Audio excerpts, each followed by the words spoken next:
अस्सलाम वालेकुम। तो इस वीडियो में आपको डॉक्टर के मुताबिक कुछ ऐसे नाम बताऊंगा जिनका जान लेना आपके लिए बहुत ज़रूरी है, क्योंकि हम जब भी किसी डॉक्टर के पास जाते हैं तो उनका सही नाम हमें पता नहीं होता और हम लोगों से कहते हैं कि हमें आंखों वाले डॉक्टर के पास जाना है या ऑडियो वाले डॉक्टर के पास जो है जाना है, और उस डॉक्टर का सही नाम जो होता है वो हमें पता नहीं होता। तो इस वीडियो में आपको डिटेल से कुछ ऐसे डॉक्टरों के नाम बताऊंगा जिनका जान लेना आपके लिए जो है बहुत ज़रूरी है। तो चलते हैं वीडियो की तरफ। तो फर्स्ट नंबर पे हमारे पास आता है वो डॉक्टर जो कि हड्डियों को ठीक करता है, तो उनको इंग्लिश में ऑर्थोपेडिक कहा जाता है। तो नेक्स्ट हमारे पास आता है वो डॉक्टर जो कि कैंसर का इलाज करता है, यानी सरतान का जो इलाज करता है उनको कहता है ऑन्कोलॉजिस्ट, उनको जो है इंग्लिश में कहा जाता है। तो नेक्स्ट हमारे पास आता है ओटोलेरनकोलॉजिस्ट, जिनको हम ईएनटी के नाम से जाना जाता है। तो ईएनटी का मतलब होता है वो डॉक्टर जो कि कान, नाक और गले की डॉक्टर होते हैं, उनको हम शॉर्ट में ईएनटी भी कह सकते हैं।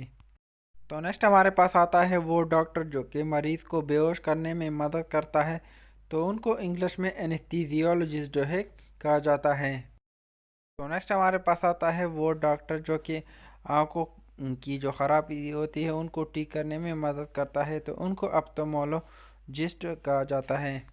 तो नेक्स्ट हमारे पास आता है माहिर नफ्सियात, यानी जो नफ्सियात का डॉक्टर होता है उनको हम इंग्लिश में साइकाइट्रिस्ट डॉक्टर जो है बोलते हैं।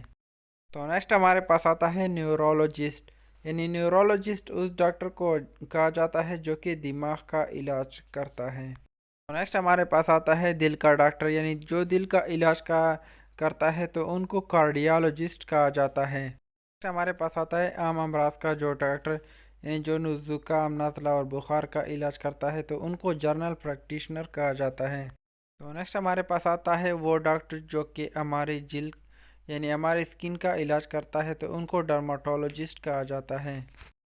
तो नेक्स्ट हमारे पास आता है वो डॉक्टर जो हमारे फेफड़ों का इलाज करता है, जिनको हम निज़ाम तनफ़ुस का डॉक्टर भी कहा जाते हैं, तो उनको पल्मोनोलॉजिस्ट इंग्लिश में कहते हैं।